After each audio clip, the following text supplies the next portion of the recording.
नाम क्या है? आदमी पूछता है आदमी से, तेरा नाम क्या है? ये है वो नाम। आपकी कोई पहचान नहीं अगर आपका नाम नहीं। आदमी आदमी आदमी आदमी, इतने आदमी हैं, कैसे पहचान होगी? तो नाम से पहचान है। ये फलां कुमार है, फलां सिंह है, फलां है, फलां है। नाम लेंगे आप झट से खड़े हो जाएंगे। उसी तरह जिसने सारी सृष्टि को बनाया है, सारी खलकत को बनाया है, देव महादेव को बनाया है, ब्रह्मा विष्णु महेश को बनाया है,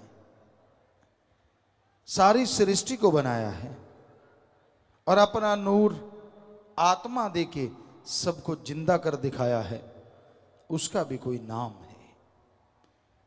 उसको नाम से बुलाया जाता है। भगवान, गॉड तो सभी को कहा जाता है। जो देव फरिश्ते हैं उनको भगवान कहा जाता है। जैसे आदमी आदमी, वैसे भगवान भगवान बहुत सारे हैं। भगवान कहने से कैसे आएगा कोई? उनकी अलग पहचान है। हर किसी का कोई ना कोई मूल मंत्र है। विष्णु जी है, ब्रह्मा जी है, शिव है, सभी के मूल मंत्र है। तो उसी तरह जिसने सारी सृष्टि को बनाया है, जो मुक्ति का दाता है, सच्चा मोक्ष दे सकता है, यानी जीते जी गम दुख दर्द चिंता परेशानियों से मुक्ति और मरणोपरांत आवागमन जन्म मरण से मुक्ति, ऐसा जो ताकत है उसका भी एक नाम है। वो मूल मंत्र है जो कि सत्संग के बाद पीर फकीर मालिक के हुक्म से दिया करते हैं। वो उसका नाम है। वो आदमी का नाम नहीं, देव फरिश्ते का नाम नहीं। उस नाम से जब उसे पुकारते हैं तो वो चला आता है। सच्चे दिल से, भावना से उसको बुलाएं। क्योंकि बहुत सारे पर्दे हैं। आदमी कहता है कि वो तो कण कण में, जर्रे जर्रे में, सारे धर्मों में लिखा है, उसको आवाज देने की क्या जरूरत है? वो तो हमारे अंदर है, हर जगह है। बिल्कुल वो आपके अंदर है, हर जगह है।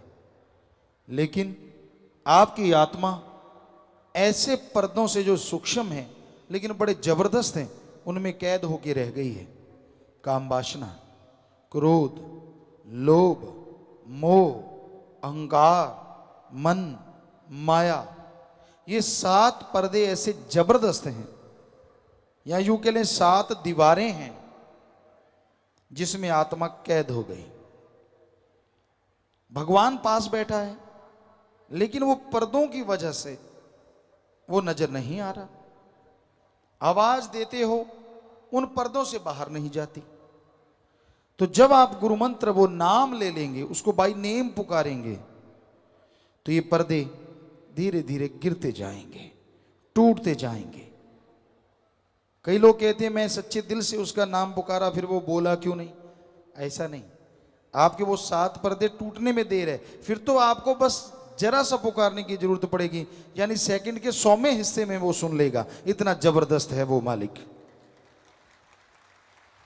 पर जिस मक्कड़ जाल में आप कैद हैं, वो 7 के चक्रव्यूह में जो आप फंसे हुए हैं, उनसे निकलने के लिए एक बार उन पर्दों को हटाना होगा, एक बार उन पर्दों को तोड़ना होगा, और वो पर्दे जरूर टूटेंगे, वो पर्दे जरूर खत्म होंगे। पर तभी जब आप मालिक के नाम का सुमरन करेंगे, बार बार उसका नाम पुकारेंगे, तो ये पर्दे टूटते चले जाएंगे। फिर आत्मा और परमात्मा के बीच कोई पर्दा नहीं रहेगा।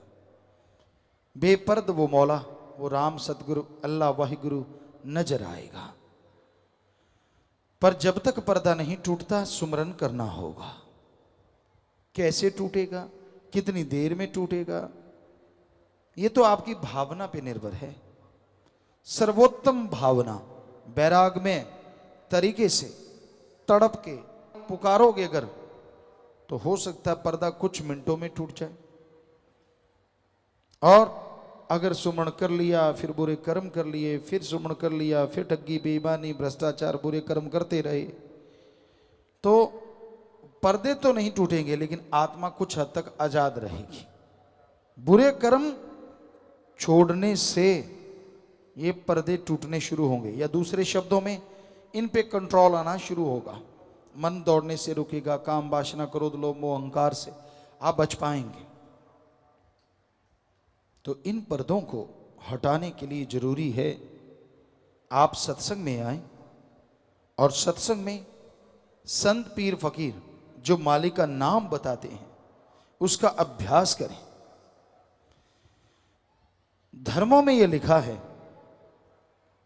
आदमी का पहला काम, पहला कर्तव्य, पहला फर्ज ओम हरि अल्लाह वाहिगुरु गॉड खुदा रब की भक्ति इबादत करना है, उसका नाम लेना है, उसके नाम का जाप करना है। ये आदमी का पहला कर्तव्य है, पहला फर्ज है। इसलिए आप मालिक के नाम का सुमरन किया करें। अब आप निगाह मार के देखिए कितने के लोग हैं जो नियमानुसार मालिक का नाम लेते हैं। आप निगाह मारेंगे तो पता चलेगा बहुत कम लोग मिलेंगे जो नियमानुसार परमात्मा का नाम लेते हैं। कहते जी टाइम नहीं मिलता।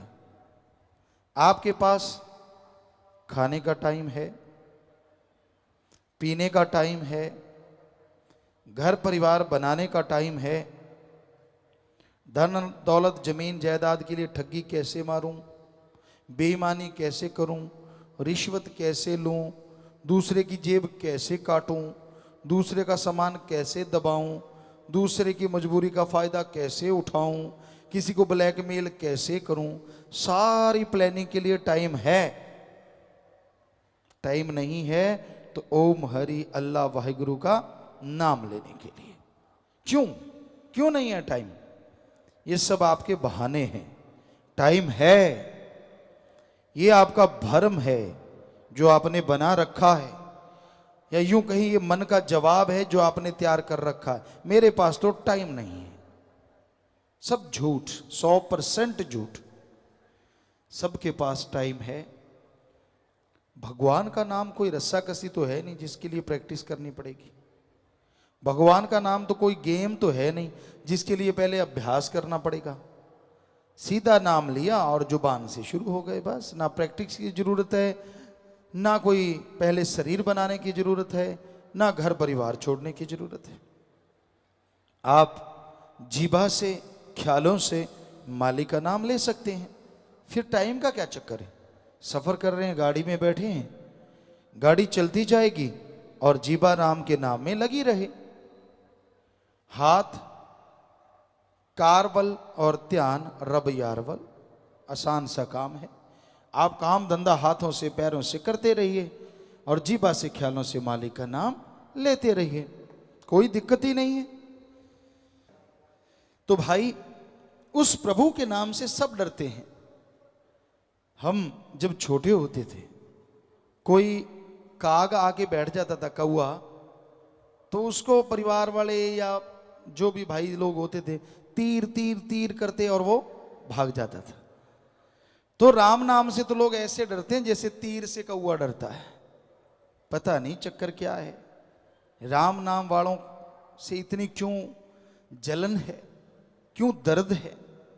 राम नाम किसी का कुछ बिगाड़ता नहीं, राम नाम तो संवारता ही संवारता है, भले काम करवाता ही करवाता है। तो राम नाम से जुड़ो, मालिक की भक्ति इबादत करो। हर इंसान अपनी मर्जी का मालिक है।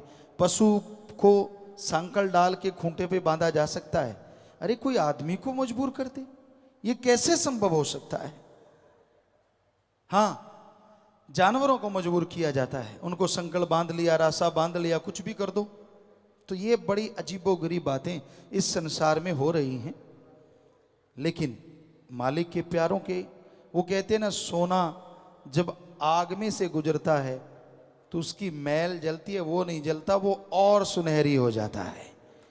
ऐसे ही भक्तजन होते हैं जो मालिक से प्यार करते हैं, अपने सदगुरु अल्लाह राम से प्यार करते हैं। वो उनको लाख कोई बुरा कहे, लाख गलत कहे, वो उन बुराइयों में से होके, क्योंकि बुरा करने वाले, बुरा बोलने वाले उनकी मैल धो देते हैं और वो और पवित्र होके और आबा से आगे बढ़ते हैं और चेहरे पे नूर लेके आते हैं, अंदर बाहर सरूर लेके आते हैं। तो ये राम नाम का असर है। जो मालिक का नाम जपेगा, मालिक की भक्ति इबादत करेगा, वो ही मालिक की तमाम खुशियां हासिल किया करेंगे। जो मालिक का नाम नहीं जपते, क्योंकि धर्म तो सभी ने अपना रखा है। हम इतनी जगह गए हैं, हमें आदमी कोई नहीं मिला। आप सोचते होंगे आदमी तो हैं सारे, नहीं नहीं नहीं, हमारा कहने का मतलब सिर्फ आदमी नहीं मिला, हर आदमी के साथ किसी ना किसी धर्म का नाम जुड़ा हुआ मिला। क्या आपको कभी अकेला आदमी मिला? किधर मिला हो तो बताइए। नहीं मिला, क्योंकि हर इंसान के साथ धर्म जुड़ा है। तो फिर ये बताइए, किस धर्म में लिखा है कि अल्लाह वाहिगुरु राम का नाम नहीं जपना? बताओ किस धर्म में लिखा है? सब धर्मों के पहले शब्द हैं ओम, हरि, अल्लाह, वाहिगुरु, गॉड, खुदा, रब का नाम जपो। ये आपका पहला फर्ज है, पहला कर्तव्य है, पहला एम है, पहला लक्ष्य है। हर धर्म में ये लिखा है।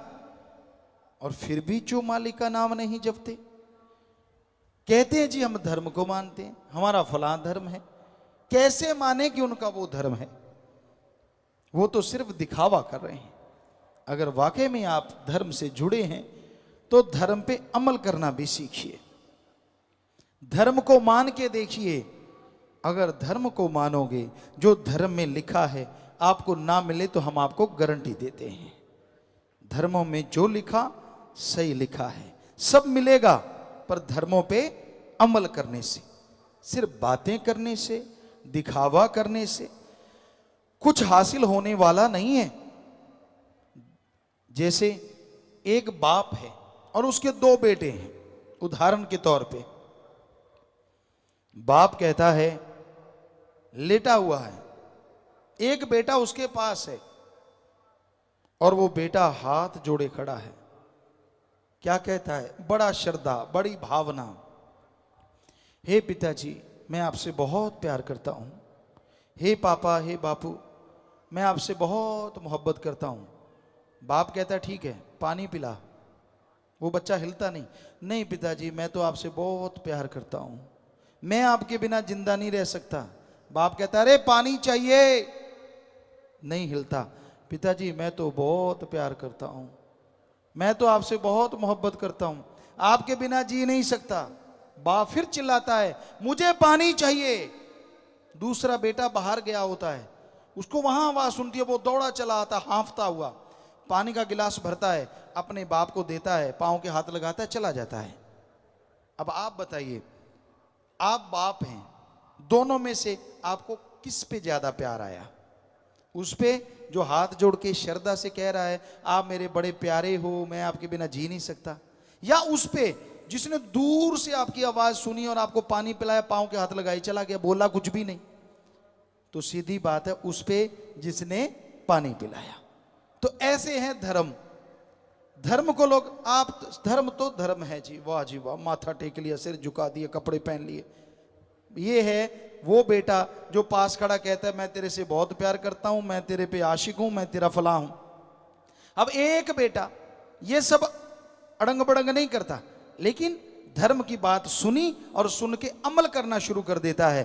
तो बताइए धर्म बनाने वाले और भगवान किस पे खुश होगा? जिसने सुन के अमल करना शुरू कर दिया, क्योंकि उन्होंने लिखा इसलिए कि लोग अमल करना शुरू करें और जिंदगी में खुशियों से माला माल हो जाएं। तो भाई धर्म को अगर कोई मान ले तो दुख नहीं आते। दिखावा ना करो, ढोंग पखंड ना करो। दिखावा करने से धर्मों में लिखा रहमो करम, दया, कृपा, दृष्टि नहीं मिलेगी। अगर आप कृपा दृष्टि के पात्र बनना चाहते हैं, अगर आप प्रभु के नाम के काबिल बनना चाहते हैं, तमाम खुशियां हासिल करना चाहते हैं, तो आप प्रभु के नाम का जाप किया करो। दिखावे की जरूरत नहीं है। जैसे मर्जी कपड़े पहनो, अरे जंगलों में नंगे रहने वालों को भी भगवान मिल जाता है। कपड़ों से उसको कोई लेना देना नहीं। आपकी पसंद, बनैन पहन लो, कच्छा पहन लो, कुर्ता पजामा पहन लो, धोती चादरा पहन लो, भगवान को इन चीजों से क्या लेना देना है। भगवान के लिए तो अंत्यकरण साफ चाहिए, अंदर छल कपट ना हो और जुबान पे किसी के लिए बद्दुआ ना हो। जुबान पे राम का नाम हो और अंदर सबके लिए भले की भावना हो, उसको भगवान बहुत जल्दी दर्शन दिया करते हैं और कृपा दृष्टि से माला माल कर देते हैं। जो मर्जी कपड़े पहनो, जैसा मर्जी पहनावा रखो, हाँ समाज हमारी जो संस्कृति है उसको ध्यान में जरूर रखो, बस इतना ख्याल रखो। मानस जन्म पाके व्यर्थ ही खोया, काम किया खाया फिर रात को सोया, हो गर्भ में इकरार किया नाम को बिसार दिया। मानस जन्म, सर्वोत्तम शरीर। किस लिए सर्वोत्तम? खाना पीना, बाल बच्चे पैदा करना, घर परिवार बना लेना, ये तो पशु भी करते हैं। फिर किस लिए सर्वोत्तम? साइंस के नए नए साधन, पंखे हैं, कूलर हैं, एसी है, माइक्रोफोन है, और नेट मीटिंग आजकल कहीं बैठे कहीं के कहीं दिख रहे हैं, बातें कर रहे हैं, रॉकेट है, हवाई जहाज है, कुछ क्या से क्या बन गया। कहते शायद इसलिए सर्वश्रेष्ठ आदमी को कहा संतों ने। नहीं नहीं, साइंस में सुख सुविधा इतनी बना दी, खात्मा भी तो साइंस ने तैयार कर रखा है। आज देखो तो हाइड्रोजन, एटम, परमाणु, अणु और पता नहीं कौन कौन से बम बनाए जा रहे हैं। प्यारी सत्संग जी, जिनको मालूम नहीं होता, पढ़े लिखे तो सब जानते हैं, पर कई गांव से आते हैं, देहात से आते हैं, उनको पता ही नहीं होता एटम परमाणु क्या भला है। वो जब बम छोड़ देते हैं तो मान लीजिए कोई ऐसा बम छोड़ दिया तो 100 किलोमीटर तक, कहीं भी बम फेंका उसके 100 किलोमीटर तक या 50 किलोमीटर तक जो हवा है वो आग से भी कई गुना बढ़ के गर्म हो जाती है, और जो चीज़ भी उसमें आती, ईंटें हैं, पत्थर हैं, सब कुछ पिघल के पानी बन जाता है। आदमी की तो बिसात क्या, कहाँ बचेगा, कुछ भी नहीं बचता, इतनी ज़्यादा गर्मी हो जाती। ऐसा बम है वो, इतने लाखों करोड़ों को मार देता है। और उससे भी बड़े बड़े बन गए हैं, हाइड्रोजन है, अणु है, पता नहीं कौन कौन से बनाए जा रहे हैं।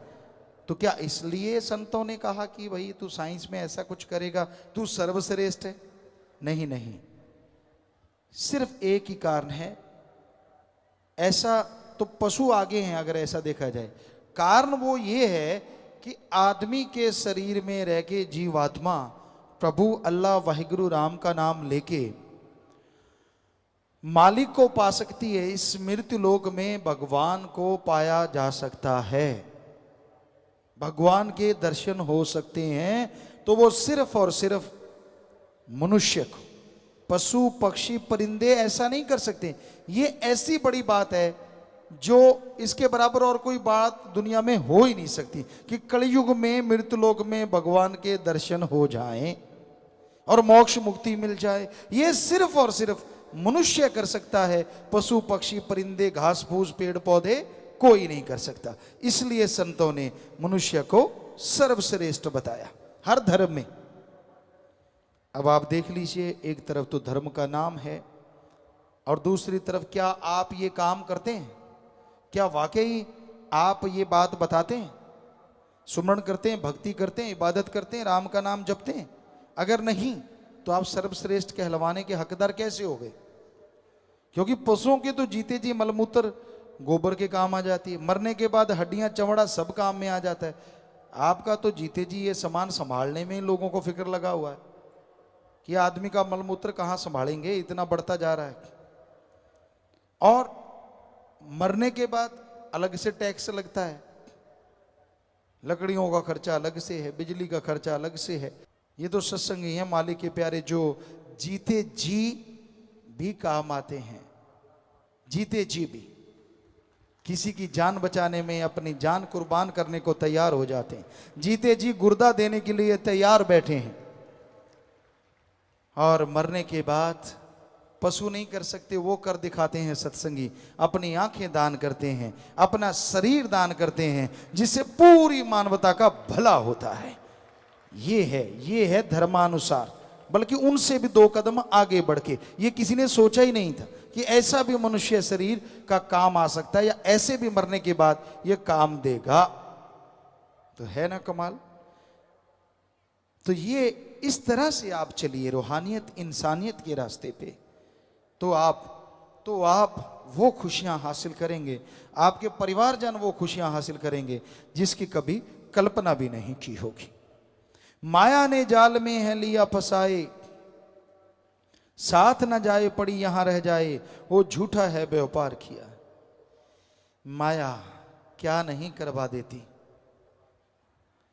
जो लोग कहते हैं जी माया वाले हमारे चारों तरफ फिरते हैं, हमें बर्बाद कर डालेंगे, वो लोग माया के गुलाम होते देखे गए। माया रानी चीज ही ऐसी है।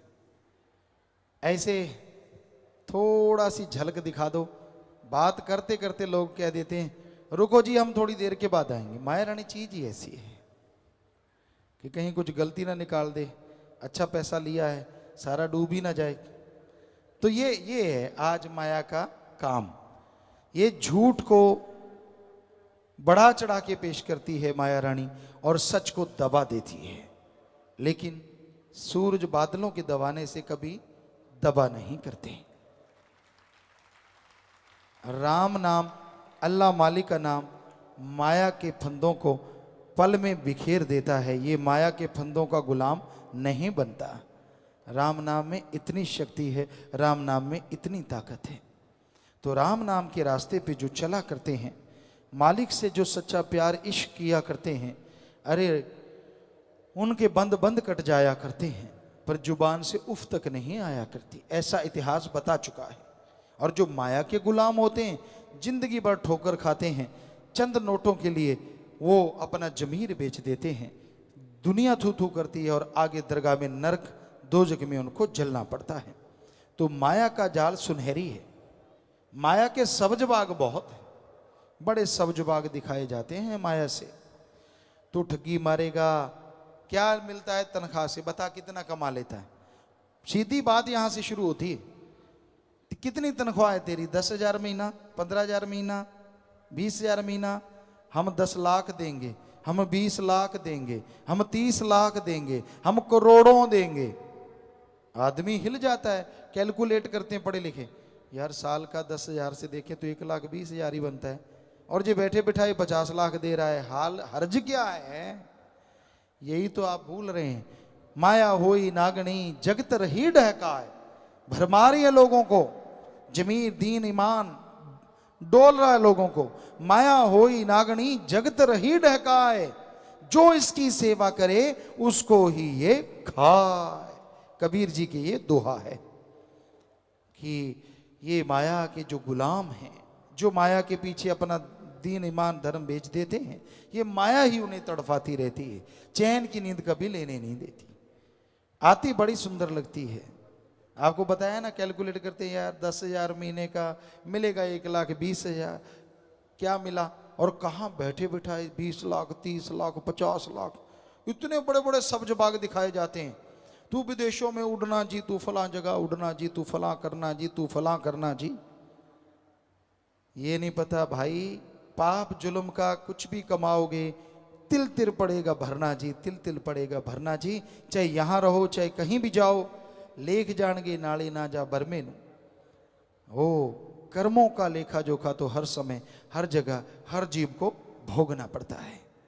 इसलिए भाई, जो लोग माया के गुलाम बन जाते हैं उन्हें समझ नहीं आती, क्योंकि वो माइंड वाश इस तरह से किया जाता है, इस तरह से उनको शिक्षा दी जाती है, ऐसी ऐसी बातें की जाती हैं कि आदमी का दिन मान डोल जाता है कि हाँ यार बैठे बैठाए पैसा मिल रहा है, ना कुछ करना पड़े, बड़ी गाड़ियां होंगी, हवा में उड़ार होगा, इत्यादि इत्यादि इत्यादि। पर भाई ये नहीं पता, पाप जुल्म ठगी बेईमानी रिश्वतखोरी की दौलत कभी किसी को चैन की नींद नहीं सोने देती। बाकी तंदुरुस्ती तो दूर की बात, डर लगा रहता है, परेशानियां बढ़ती चली जाती हैं, सारी जीवन की आज़ादियां खत्म हो जाती हैं। इसलिए कभी भी पाप जुल्म की दौलत ना कमाओ, मेहनत करो, कड़ा परिश्रम करो, तो मालिक की कृपा दृष्टि के काबिल बनते जाओगे। आप चंद नोटों के लिए बहक जाते हैं, सोने की लंका।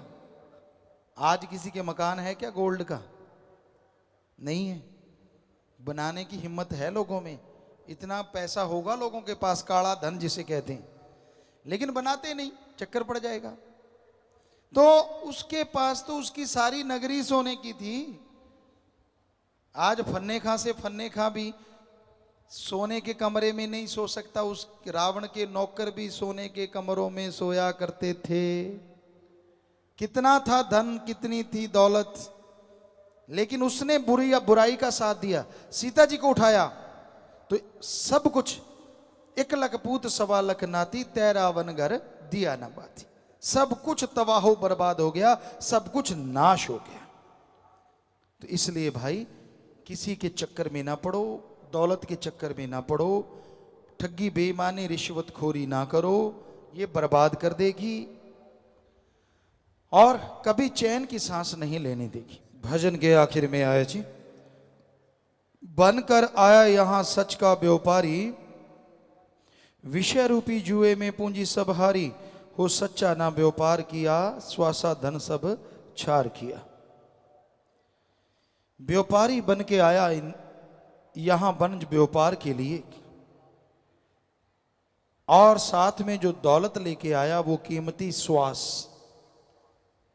भगवान ने भेजा कि बाकी सब जोनियां तो इन श्वासों को बर्बाद कर रही हैं, हे इंसान जा, ये तुझे जो श्वास दिए हैं इससे राम नाम का वंज व्यापार कर। जितना करेगा जीते जी सुख मिलेंगे और मरणोपरांत आवागमन से आजाद हो जाएगा, मालिक के कृपा पात्र बनेगा। भगवान ने भेजा वंज व्यापार के लिए, वंज व्यापार करने के लिए, लेकिन यहां आके जीव लग गया बुरे बुरे कर्म करने, अपने कीमती श्वासों को बर्बाद करने पे उतारू हो गया कि मैं भक्ति नहीं करूंगा, बाकी सब कुछ करूंगा। और जब तक भक्ति नहीं करेगा सुख कहां से मिलेगा? भक्ति करना जरूरी है, भक्ति के बिना सुख नहीं मिलता। भक्ति में शक्ति है जो इंसान को अंदर बाहर से माला माल कर देती है। भक्ति वो ताकत है जो इंसान के दिलो दिमाग में शांति भर देती है। भक्ति वह ताकत है जो बिन मांगे इंसान की झोलियां अपने रहमो करम से माला माल करवा देती है। भक्ति में वो शक्ति है जो भगवान के दर्श दीदार इस गंदी मृत्यु लोक में करवा देती है। भगवान की भक्ति में शक्ति है जो जीते जी निज धाम दिखा देती है, मालिक के नूरी शुभ रूप से रूबरू करवा देती है। इसलिए भक्ति से मुंह ना मोड़ो। आपकी किसी से नहीं बनती, कोई बात नहीं, किसी की बात अच्छी नहीं लगती, चलो कोई बात नहीं, भगवान की भक्ति करो, क्योंकि वो आपके लिए अच्छी भूमि तैयार करेगा, वो आपके लिए अच्छा बेस बनाएगा जिस पे चल के आप खुशियों से माला माल होता जाएगा। इसलिए भगवान की भक्ति करना अति जरूरी है। इसी के लिए ये कीमती श्वास दिए। इन श्वासों को मालिक की याद में, प्रभु की भक्ति में लगाओगे तो ये कीमती श्वास आपके जीवन में खुशियां भर देंगे, आपके घर परिवार में रहमो करम से माला माल कर देंगे। इसलिए भक्ति में मन लगाओ और उन लोगों का संग त्याग दो जो मन की राह पे चलते हैं, मनमते, जो गलत कार्य करते हैं, जो काम वासना क्रोध लोभ मोह अहंकार मन माया का हमेशा प्रचार करते हैं। ऐसे लोगों से परहेज रखो। गु का मतलब होता है अंधकार और रू का मतलब होता है प्रकाश। जो अज्ञानता रूपी अंधकार में ज्ञान रूपी दीपक जला दे वो सच्चा गुरु होता है। गुरु बिना गति नहीं है, गुरु बिना संसार सागर तर नहीं सकता। गुरु ही जहाज है, गुरु ही नाविक पतवार है, गुरु ही तारणहार है। क्योंकि गुरु भगवान से जोड़ता है और भगवान तारणहार, जहाज सब कुछ है। तो इसलिए गुरु पीर फकीर की सुनो तो मालिक आपकी सुनेंगे, गुरु पीर फकीर की मानो तो मालिक आपकी मानेंगे। गुरु कभी नहीं कहता कि मेरी सेवा कर, गुरु कभी नहीं कहता मेरे लिए ये कर वो कर फलां कर। गुरु कहता है सबके भले के लिए जो होना है वो कर, परमार्थ कर, भला कर, नेक कर।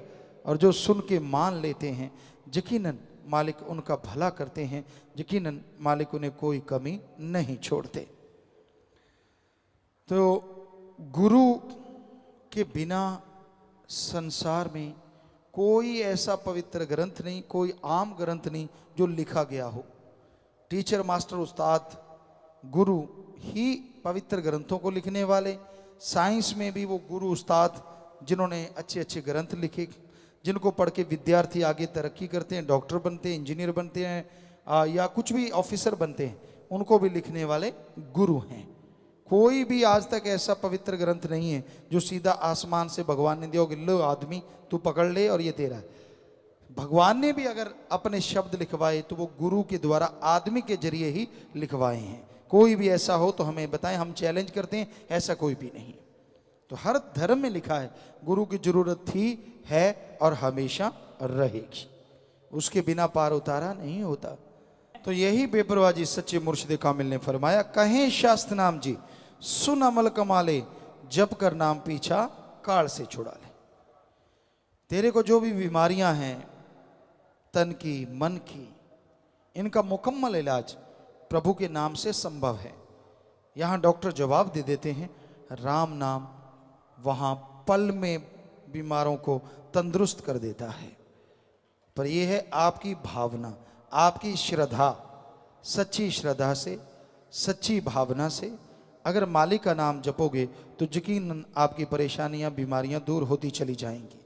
अगर आप दिखावा करोगे, ढोंग ढकोसला करोगे, सिर्फ दिखावे के लिए कि मैं सुमन करता हूँ, भक्त हूँ, तो भाई फिर दिखावा कभी कोई खुशी नहीं दिला सकता। इसलिए भावना से, सच्चे दिल से आप मालिक का नाम जपो, सेवा करो तो मालिक की कृपा के काबिल बन सकते हैं। संत तो सबके भले के लिए प्रार्थना करते हैं, कभी किसी का बुरा नहीं करते। तरुवर फल नहीं खाते है, सरोवर पीवन नीर, परमार्थ के कारणे संतन भयो शरीर। तरुवर पेड़ कभी अपने फलों को आप नहीं खाता, समुद्र अपने पानी को आप नहीं पिया करता, बल्कि वो परमार्थ के लिए होता है, दूसरों के भले के लिए। संत पीर फकीर भी ऐसे ही संसार में सबके भले के लिए आते हैं, वो कभी किसी का बुरा नहीं करते। सवाल पैदा नहीं होता, कभी किसी का सोचते भी नहीं, करना तो दूर की बातें होती हैं। तो बेपरवाह जी यही फरमाते हैं, यही शिक्षा देते हैं कि राम का नाम जपो, भक्ति इबादत करो, ताकि बुराइयां अंदर से निकल जाएं और मालिक की कृपा दृष्टि के काबिल आप बनते चले जाएं।